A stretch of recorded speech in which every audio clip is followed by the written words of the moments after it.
Hello, everyone, and welcome to our lecture on strategic communications. My name is Instructor Kelsey Stewart, and I am discussing on our course for digital public relations. So, what is strategic communications? What are strategic communications? These refer to a way of communicating that is laid out with a plan.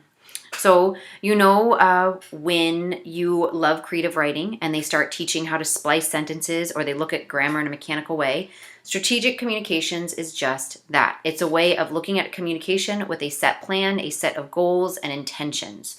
It's taking the idea of relational building and inner dialogue and working towards a common end goal. So it is a method to the madness, so to speak. Our text states that strategic communications create clear goals and understanding on how a certain set of audience attitudes, behaviors, or perceptions will support those objectives.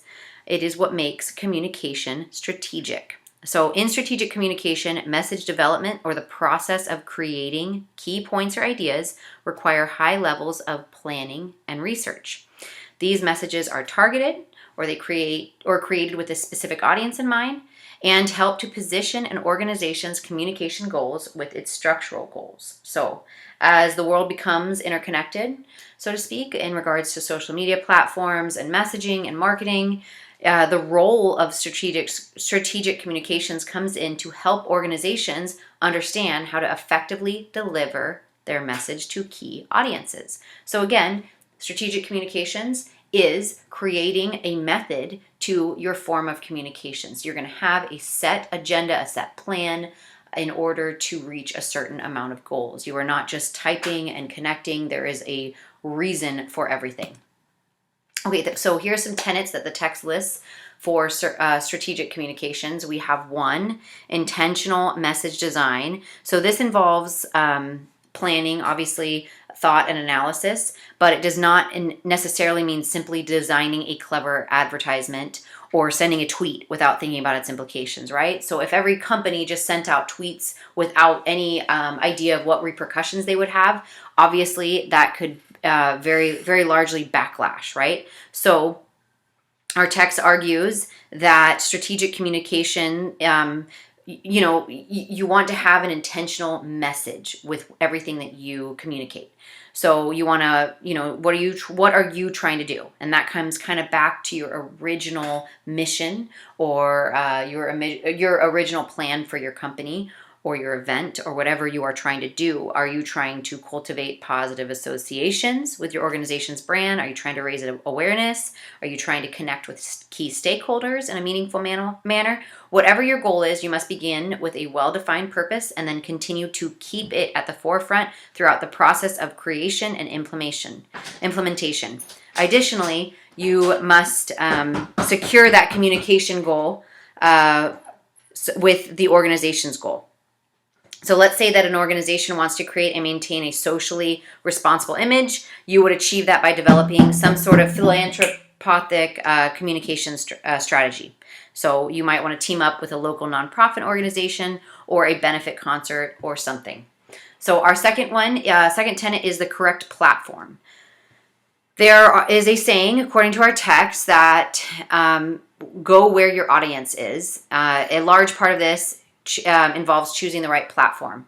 So where is your audience? Where are your key stakeholders found? Who are who are you trying to reach? Who are you trying to influence? So this can be challenging because it's not just a few news stations and radio stations out there. Today's audiences have plenty of choices when it comes to media. And it makes it kind of difficult for you to kind of, narrow down that target. If you can determine the audience general media consumption, though, then you can effectively place your message. So let's say you're trying to increase brand visibility with a certain type of sushi restaurant who supports a nonprofit cause. Then in this case, your targeted audience would be anybody who reads local news, who's on maybe targeted Groupon ads and so forth, or health-centered. You might be able to place an article in a magazine or certain types of apps that delve into that local area spot. You want to know your audience. You want to know what platforms they're on in regards to finding out about that restaurant, and so to speak.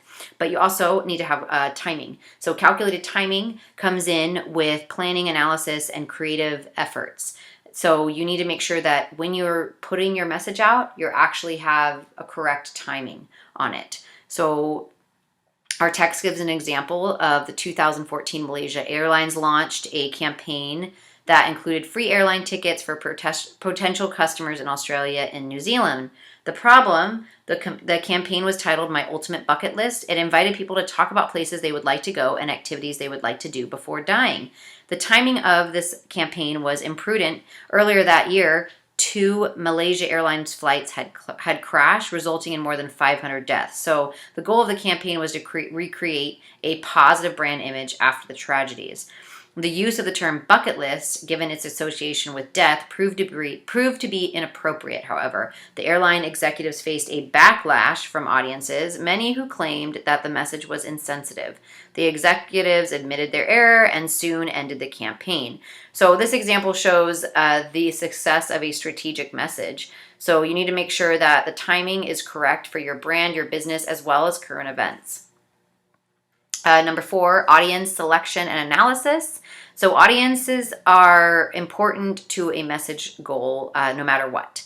So audiences for internal communication messages would include employees, investors, and managers. Audiences for external communication would be messages that include customers, influencers, and the news media. So it's important to always keep the message goal in mind so that you can choose the correct audience that will help you meet that goal.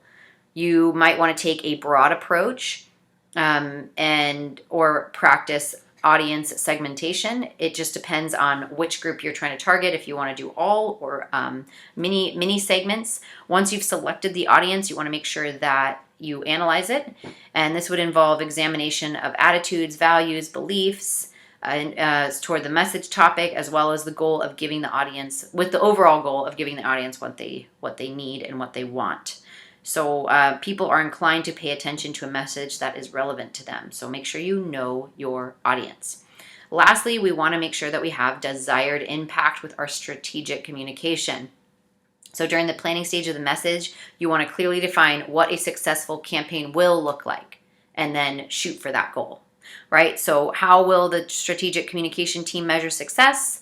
Are you hoping to increase sales? Are you aiming to increase attendance? What are you trying to do? The example our text gives us in 2014, after a series of racially tense incidences across the country, the coffee chain Starbucks launched an initiative called Race Together that encouraged customers and employees to have conversations about race relations. The company's CEO told the media, "Our intent is to try to elevate the national conversation."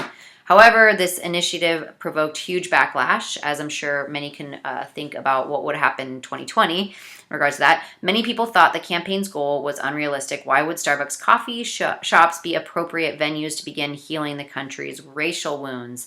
Others said the campaign was hypocritical, pointing out that the company's leadership team was predominantly white male.